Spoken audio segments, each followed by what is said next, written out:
Hey y'all, so I don't have a mount for this microphone, so I have to hold this in my hand for the entire video, and I know it's gonna look very ghetto, but we're gonna make it do what it do.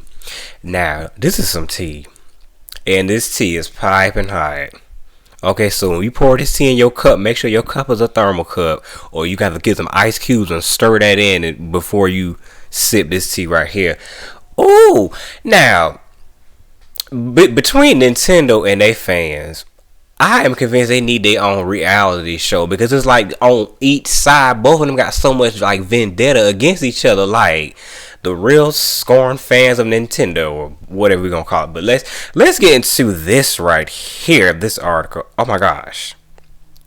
Woo! And I see it was published on the Tech Times website.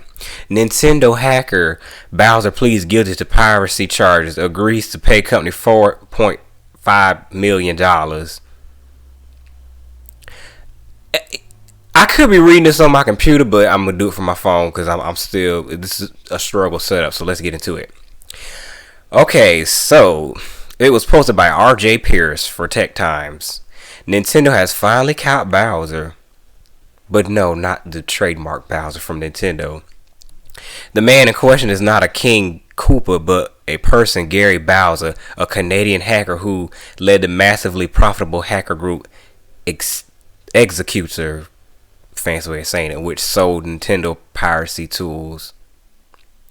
Okay, so for the people that pirate stuff, I mean, why do they sell it? That's the craziest thing ever. That's like them people that be at the flea market selling like them bootleg mixtape CDs, and the ones that be selling at the gas station. Like, why? Yeah, you gonna make money off it, but in the end, you have to end up paying more money for legal fees and stuff when your ass gets sued. Ooh, excuse me, sorry y'all.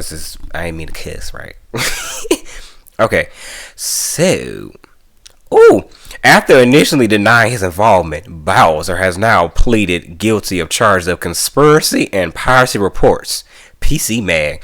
But aside from serving up to 10 years in prison, he also agreed to pay Nintendo a massive $4.5 million fine. Now hold up now. He gotta go to prison and pay a fine. Damn. Okay. Bowser Hacking Group has had a long trouble history with Nintendo. Oh, he messy. Oh, he real messy now. It says Bowser has had a long trouble history with Nintendo, and also made a mint for him. What the hell mint mean? But anyways, according to court documents, it was revealed that Executor was making tens of millions of dollars. Damn. Let's read that again. Okay, Executor was making tens of millions of dollars from selling piracy devices. Damn, that's a lot. Anyways, Bowser, this one gets so petty right here. Bowser allegedly took around $320,000 every year for himself.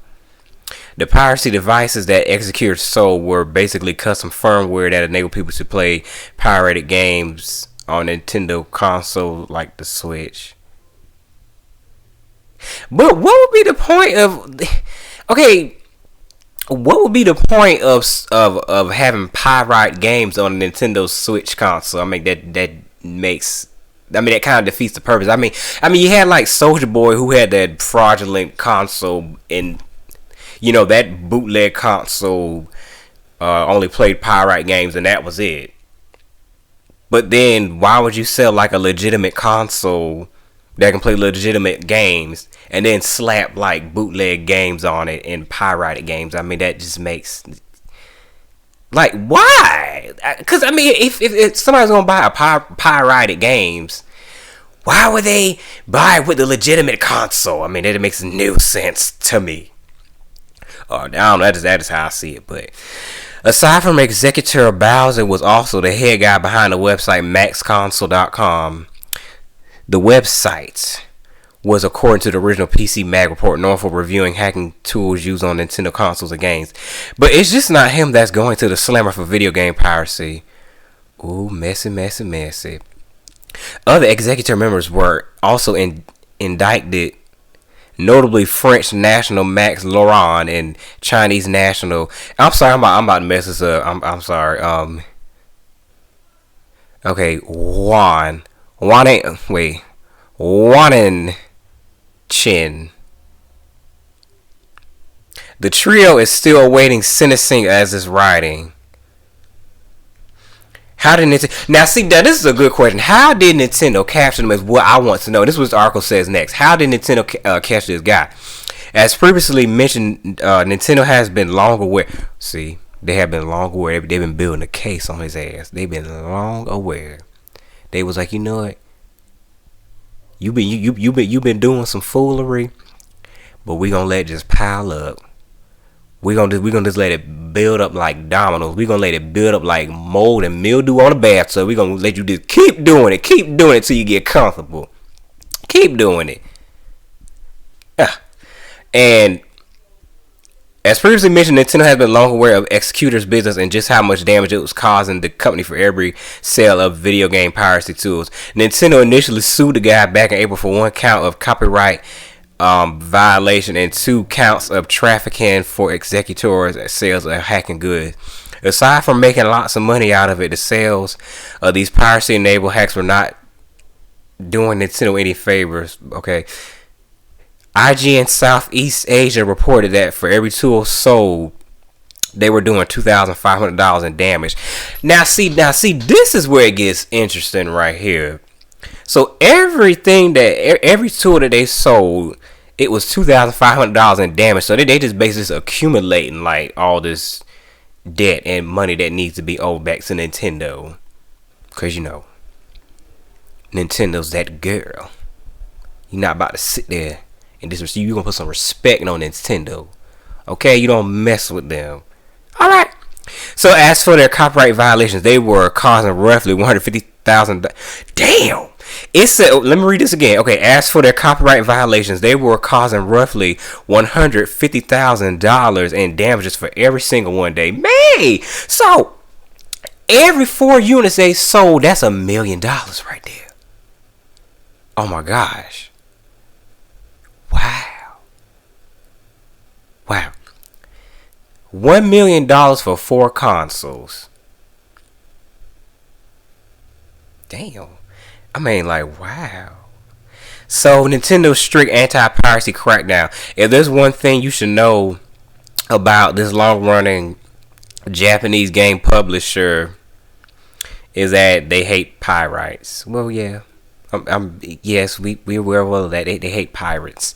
The company has been doing its own anti-video game piracy crusade for years, and Gary Bowser isn't only the big fish that they caught.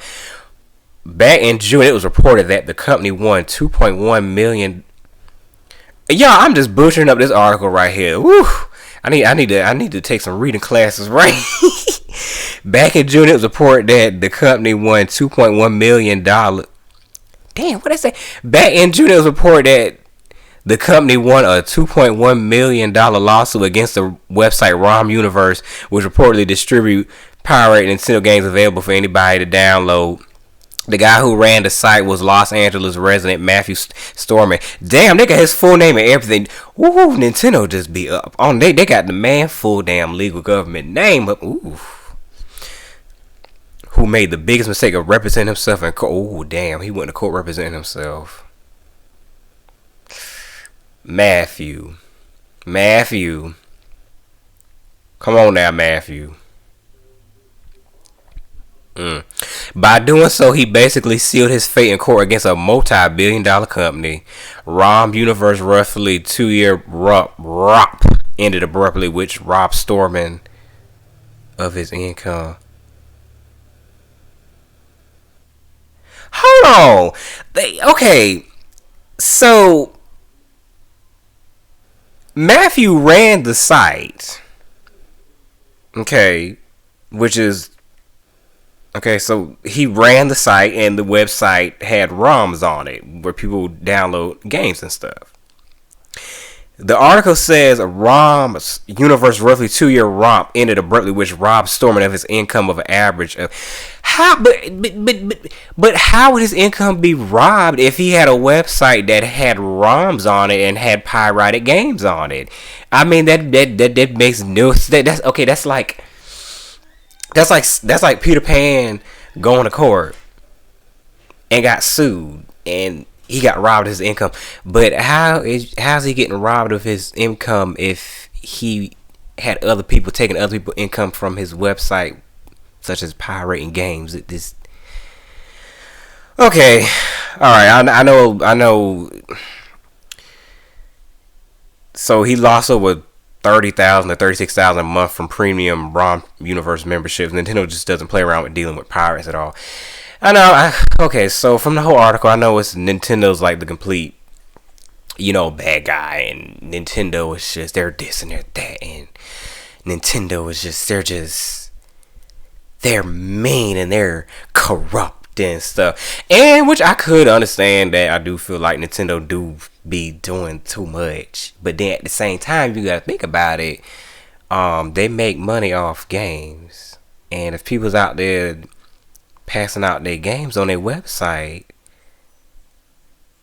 they losing money. And who these people making these games need to get paid. Nobody's not doing that for free. I mean, I guess they feel like because Nintendo's like a big company, it's wrong for them to go against small people, which I do understand that. But at the same time, it wouldn't matter if Nintendo was on the entire country. I mean, you can't just take stuff that doesn't belong to you, and just because that's like saying you live beside somebody who's like super rich, and you start taking their tires off their car, and you start taking the roof off their house, but your excuse is, well, they're a bigger company, they make more than me, so I can take from them. I'm sorry, but it don't go like that. I'm shocked by that article. I am completely shocked. Matter of fact, let me cut this short, which I should edit this video. I don't know. I might.